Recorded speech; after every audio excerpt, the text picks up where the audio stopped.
कोयलांचल धनबाद में मेयर चुनाव को लेकर, निकाय चुनाव को लेकर लगातार सरगर्मी तेज हो रही है। इस बीच आरक्षण का मुद्दा गर्मा गया है।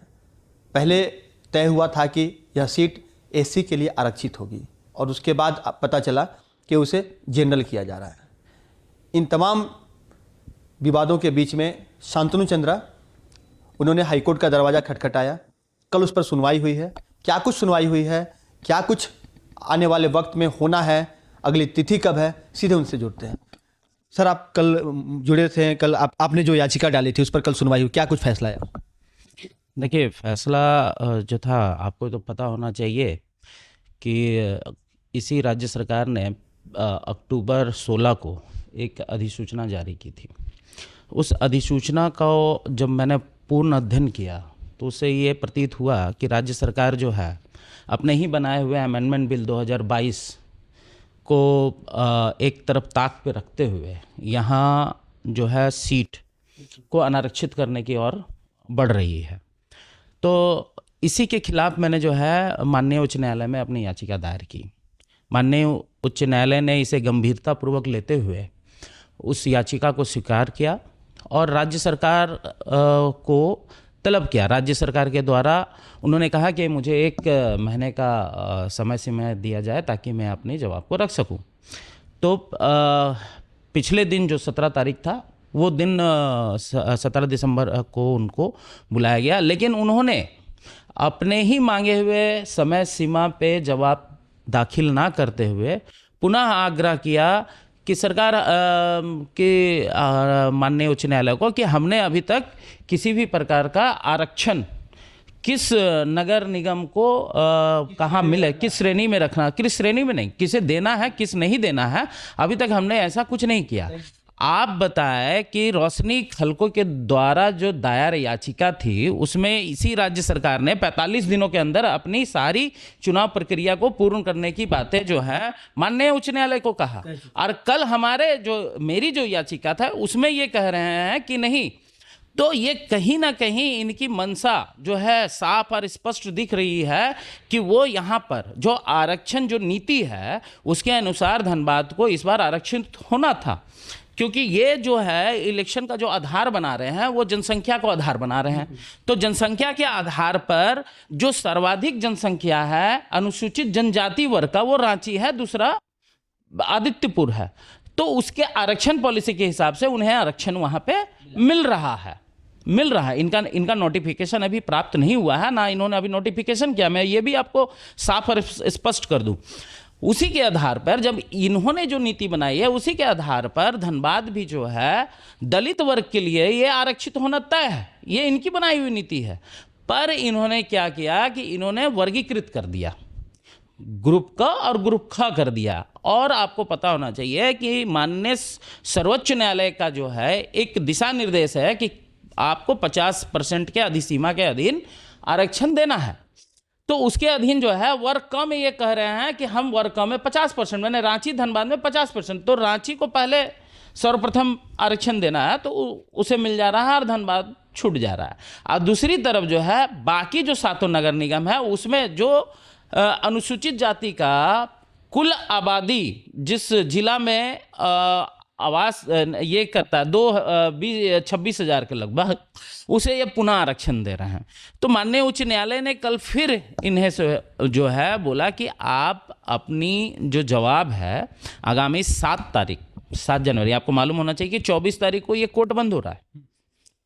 तो गंभीरता पूर्वक लेते हुए माननीय उच्च न्यायालय ने बोला कि आप जल्द से जल्द अपना जवाब दाखिल करें। इसमें काफ़ी लंबा समय माननीय उच्च न्यायालय के द्वारा नगर विकास, चुनाव आयोग और राज्य सरकार को नहीं दिया। इन्होंने कहा कि जल्द से जल्द आप अपना काउंटर एफिडेविट दाखिल करें। एक बात जो छन करा रही है, जो अगर हम आबादी की बात करें तो आपके हिसाब से ये जो 55 वार्ड है अपने यहाँ, इस 55 वार्ड में किस तरह से आबादी का रेशियो क्या है आपके हिसाब से? देखिए, इन्होंने जो इलेक्शन कराने का जो आधार बनाया जनसंख्या, और इन्होंने जो कास्ट सेंसस लिया है 2011, क्योंकि आपको पता होना चाहिए कि 2011 कास्ट सेंसस के अनुसार इन्होंने इलेक्शन कराने की बात कही है। तो 2011 कास्ट सेंसस में जो पूरे राज्य में जो सर्वाधिक जनसंख्या है जो सर्वाधिक जनसंख्या है अनुसूचित जाति वर्ग का, वो धनबाद में निवास करता है। अभी मैं मुंह खोलूं राजकुमार जी तो पूरा बवंडर हो जाए। मैं आपको बता दूं, इन्होंने जो डोर टू डोर सर्वे करवाया है ट्रिपल टेस्ट की दुहाई देते हुए, उन्होंने 2024 दिसंबर तक का करवाया।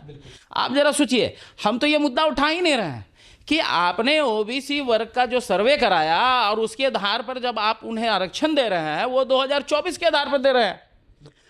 आपको पता होना चाहिए, जो ओबीसी आयोग ने जो अपना रिपोर्ट राज्य सरकार को दिया, उसमें 2024 का किया है, और आप हमारा जो कास्ट सेंसेक्स पकड़ रहे हैं, हमारी जो जनसंख्या पकड़ रहे हैं 2011। मैंने सोच लीजिए कितना अंतराल है। आपको क्या लगता है कि क्या अनुसूचित वर्ग 1,99,502 जो 2011 में था, वो वर्तमान स्थिति में वही है?